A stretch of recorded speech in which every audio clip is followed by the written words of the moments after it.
Agenda bacaan surat dakwaan dan akan ditanggapi dengan eksepsi dari penasihat hukum yang akan dibacakan pada tanggal 15 Agustus 2020. Izin Bang, tadi kan sempat dengar dakwaan kok untuk TPPU-nya nggak ada ini. TPPU kan dibacakan tadi, kedua. Oh berarti dalam bentuk dua dakwaan ya? Jadi dakwaannya, dakwaan pertama ke-1 penggelapan atau penipuan dan kedua tidak pidana pencucian uang. Oh, berarti dua dakwaan.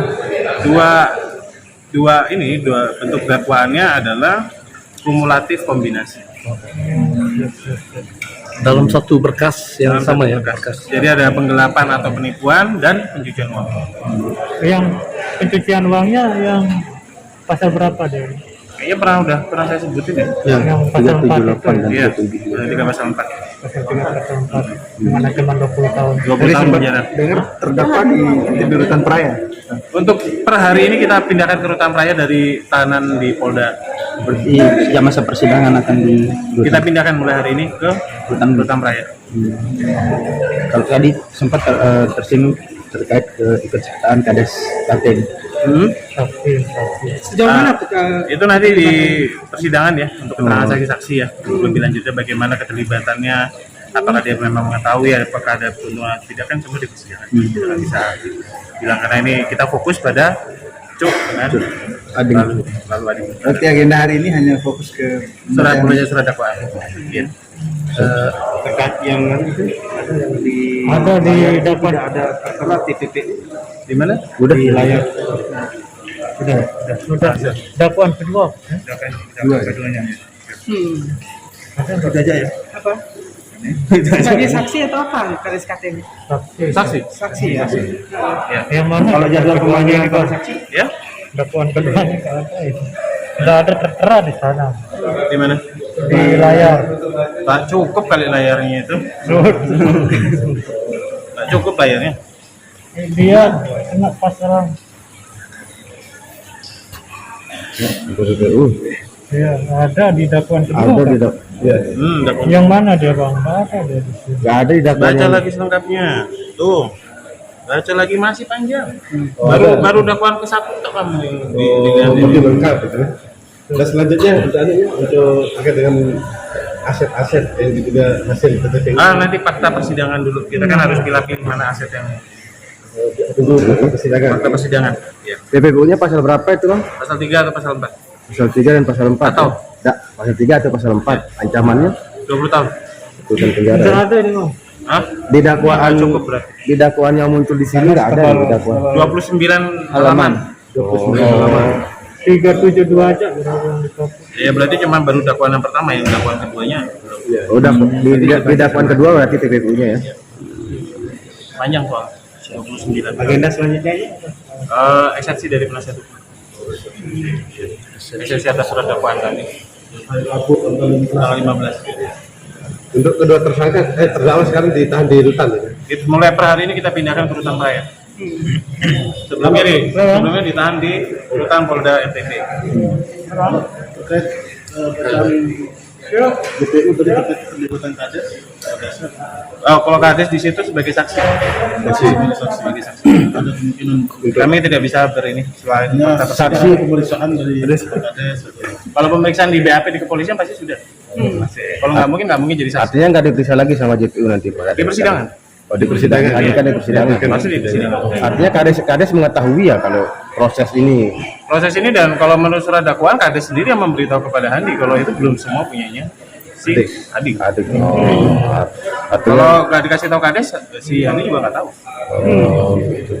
Lebih lengkapnya nanti di fakta persidangan. Kalau dari penjelasan JPU memberatkan atau tidak? Siapa? Sehingga Pak Kades memberatkan terdakwa atau tidak? Untuk membahas kalau tidak, bagaimana fakta persidangan nanti? Berarti mereka akan memberikan Pasti kita panggil. Saksi berarti. Dakwaan yang sudah dibuat oleh JPU ini sudah fix benar-benar Ya kalau sudah masuk Melalui- itu udah fix dong. kajian yang udah sangat mendalam lah sesuai dengan Tidak dalam proses. putusan besar TPU berarti ada penyitaan aset. Kemungkinan ada. Kita nggak bisa spekulasi, semua harus dibuktikan karena untuk TPPU ini kan kita harus pilih-pilih nih, mana yang masuk, mana yang nggak masuk.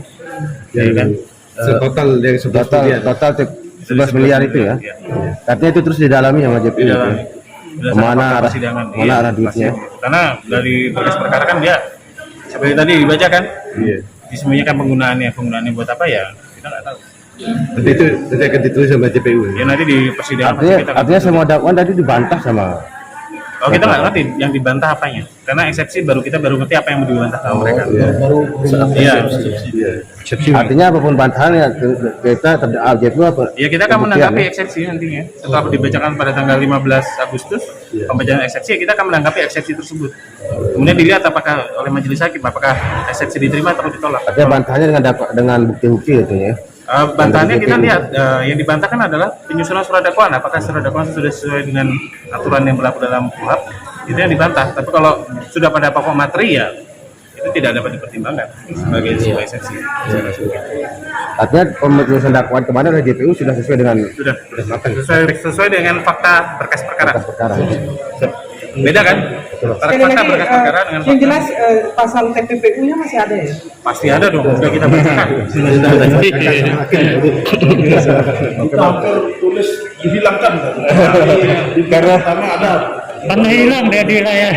Jelas terhadap dakwaan itu kita akan melakukan eksepsi karena menurut kami ada beberapa sistematika penyusunan dakwaan jaksa yang salah satunya. salah satunya tidak bisa kita sampaikan di sini. Nanti jangan pada saat Secara umum misalnya. Secara umumnya ya. sistematikanya tidak benar. Sistematika penyusunan surat dakwaannya tidak cepat. Samping itu juga nanti kita ada beberapa poin yang akan kita sampaikan. Apakah salah satunya soal pasal TPPU-nya itu? Kalau pasal TPPU-nya itu kan bersifat asesor ya. Jadi dia harus bisa membuktikan pidana umumnya dulu, baru bisa dilapis dengan TPPU. Jadi TPPU tidak bisa berdiri sendiri. Ya. Tadi disampaikan Pak, pasal TPPU-nya kemarin. Nah itu kan dia sebagai dakwaan yang kedua dia. Jadi dia juntukan. Jadi yang diajukan itu kan 372 sama 378 pokoknya. Nah ini jaksa harus bisa buktikan itu dulu, baru bisa TPPU-nya masuk. Jadi tidak bisa TPPU-nya sendiri berdiri sini, tidak bisa karena sifatnya dia asesor. Dia harus bisa buktikan dulu adanya penipuan penggelapan itu, baru dia bisa masuk pasal TPPU. Tidak kemudian terkesan mengada-ada mengajukan pasal TPPU oleh jaksa. Kalau saya rasa sih haknya jaksa, itu memang kita hargai saja apa yang menjadi concern mereka untuk membuat dakwaan, kita hargai. Menantikan dari versi kita apakah itu kita setuju apa tidak, nanti kita akan bangun. Penyusunan dakwaan yang tadi diduga tidak sesuai aturan ini, apakah ada dampak hukum signifikan bagi terdakwa? Iya, kalau misalnya nanti majelis hakim setuju dengan kita, nanti akan ada putusan selang. Ini kan tadi sudah dibacakan setelah kita melakukan bantahan, kemudian jaksa diberikan kesempatan replik, kita duplik, baru putusan selah. Nah nanti pada saat putusan selah itulah nanti majelis yang akan bisa menilai apakah dia setuju dengan kami atau dengan pihak jaksa. Jadi jaksa berpendapat demikian, kami juga akan berpendapat yang lain tentunya. Dari dakwaan tadi berapa persen kira-kira kekeliruannya? Kalau menurut Kalau saya hampir semua. 100%, waduh, berat ini. Abang nggak dilibatkan lah pada saat pemeriksaan BAP. Oh, kalau BAP Kan dasarnya kan dakwaan itu BAP. betul dakwaan itu, cuman kan dakwaan itu yang kami dampingin hanya pemeriksaan tersangka saja. Sementara untuk dia pemeriksaan saksi dan lain-lain kita kan tidak ini. Jadi kan dakwaan itu disusun kan berdasarkan BAP baik tersangka maupun saksi-saksi yang lain.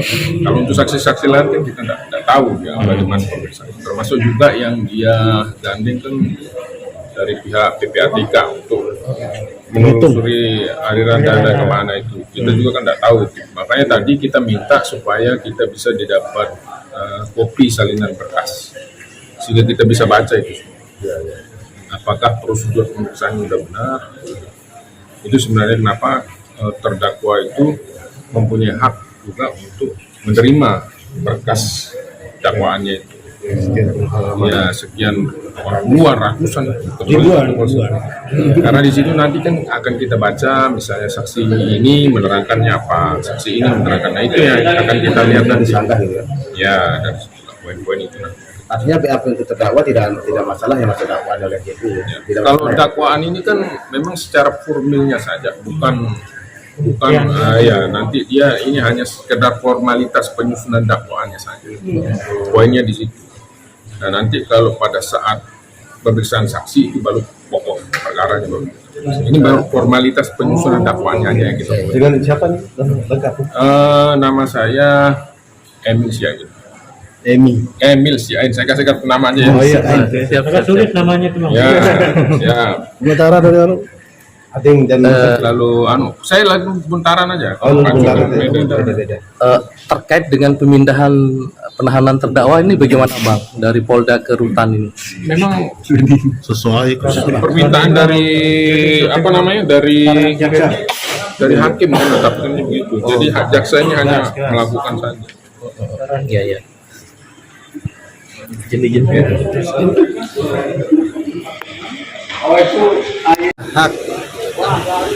Hak untuk paling tidak mengetahui dia didakwa apa, atas tuduhan apa, buktinya apa saja, dan seterusnya.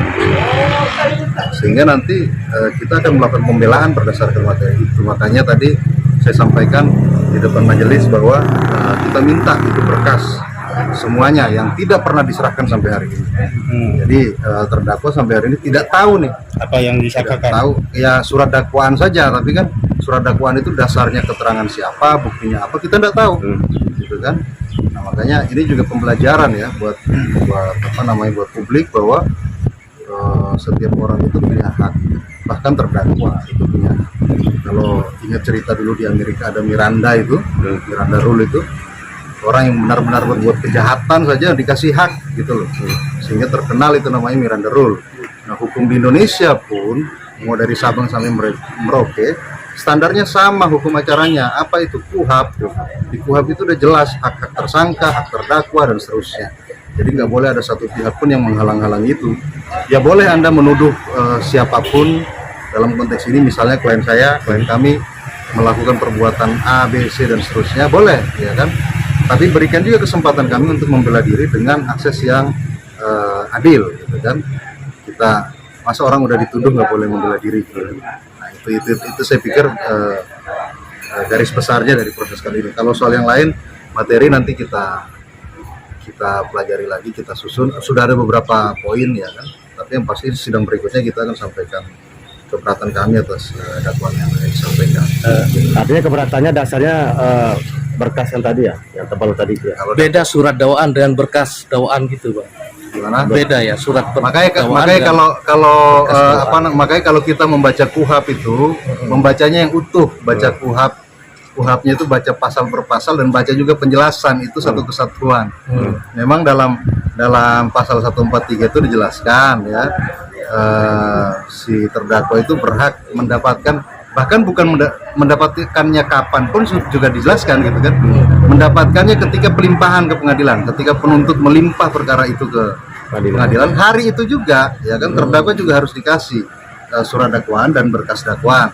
Di penjelasan itu jelas kok, yang termasuk itu satu bundle itu semua, mulai surat dakwaannya, surat panggilannya, kemudian bukti-bukti, BAP dan seterusnya. Makanya kan saya pikir ini satu koreksi yang otokritik buat kita semua, bahwa proses hukum itu harus berjalan yang dengan adil dan sesuai dengan hukum acara, formil maupun material. Ini kejaksaan atau pihak pengadilan ini? Kejaksaan kan itu jadi kewenangan kejaksaan. Artinya profesionalisme kejaksaan itu dipertanyakan di sini. Saya nggak pernah nanya gitu kan, saya cuma bilang bahwa kami tidak terima berkas, gitu kan. Padahal kalau menurut KUHAP hari itu ketika dilimpahkan ke pengadilan, hari itu juga terdakwa harus juga dikasih. Artinya sejak awal kejaksaan juga tidak profesional. Saya nggak tahu, saya nggak pernah bilang gitu. Saya cuma bilang kita nggak terima berkasnya. Gitu aja. Padahal dalam ketentuan KUHAP ada. Tapi kan di KUHAP jelas muncul itu, Bang. Mungkin hilaf, saya nggak tahu kan, namanya manusia kan tempat salah dan dosa, gitu kan. Dan bila terdakwa sudah menerima, itu boleh dikasih ke kuasa hukum gitu kan? Ya pasti. Kan pasti. Jadi prinsipnya adalah perkara ini apapun nanti akan ditentukan di ujung nanti ketika sudah proses putusan, ya kan, apakah terbukti atau tidak. Nah, sampai dengan saat ini proses peradilan, proses sidang ini adalah satu upaya untuk menguji, baik itu menguji dakwaan jaksa, ya kan, maupun menguji nanti pembelaan kita, gitu kan. Jadi nanti diuji betul-betul yang mana yang benar. Dan saya senang sekali bersidang di sini. Saya bertemu dengan hakim yang secara terbuka menyampaikan bahwa temboknya itu lebih tinggi dari tembok Cina. Itu saya senang sekali. Artinya ada harapan bahwa hakim akan memutus perkara dengan seadil-adilnya, tanpa tekanan, tanpa kemasukan apapun, mau masuk angin atau apa. Mudah-mudahan itu terjadi, dan hakim saya apresiasi disampaikan secara terbuka. Mudah-mudahan itu memang sampai akhir seperti itu. Kalau terkait TPPU, Bang, tanggapannya, Bang, ada juga muncul di berkas yang lain, tadi kan TPPU juga muncul. Ya, itu materi, nanti kita bantah satu persatu semuanya, mulai dari TPPU sampai 378, 372 kan, pidana pokoknya yang didakwakan kan 372, 378 penipuan penggelapan. Baru kemudian menurut jaksa itu ada hasil kejahatan di situ dan dicuci, ya kan, sehingga ditempelkanlah pasal TPPU, undang-undang TPPU. Ya, soal itu semua kita punya bantahannya. Agenda ke depan tanggal 15 ini apa aja yang akan dibantah kira-kira? Kalau namanya eksepsi itu kan bantahan apakah sudah ada bayangan gitu? Ada, itu kan sudah ada ketentuannya juga. Bantahan itu kan bantahan secara formil aja, apakah dakwaan itu jelas atau tidak, cermat disusun atau tidak, yang begitu-begitu yang nanti akan kita bantah. Kalau soal materi nanti. Ya, artinya, Bang, terkait PTPPU ini nggak terlalu mengada-ada nih, karena ada 2 pasal di situ, ada 2 berkas di situ kan.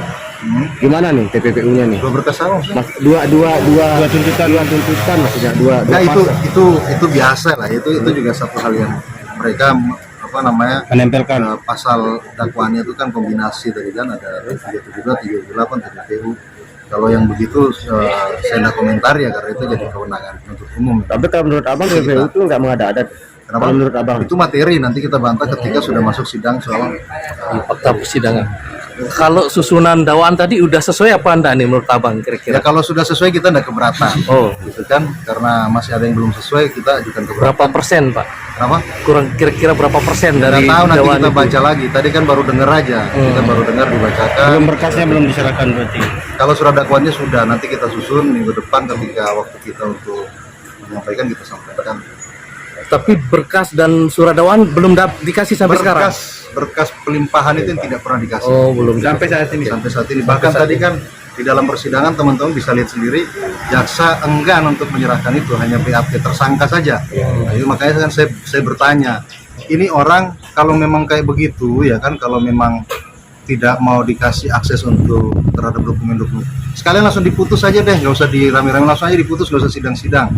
Ya kan, dia berhak kok tahu kok siapa aja yang nuduh dia, buktinya apa aja. Kan kita akan memberikan bukti yang meringankan juga gitu loh. Bagaimana kita bisa melakukan pembelaan yang baik kalau kita nggak tahu gitu loh. Nama lengkapnya apa? Tegar Putuhena. Tegar Putuhena. Kuasa hukum Cuk Wijaya. Tegar Putuhena ya? Yes. beda berarti ya. Beda sih. Beda kalau ada Yang Cuk si Emil. Si Emil.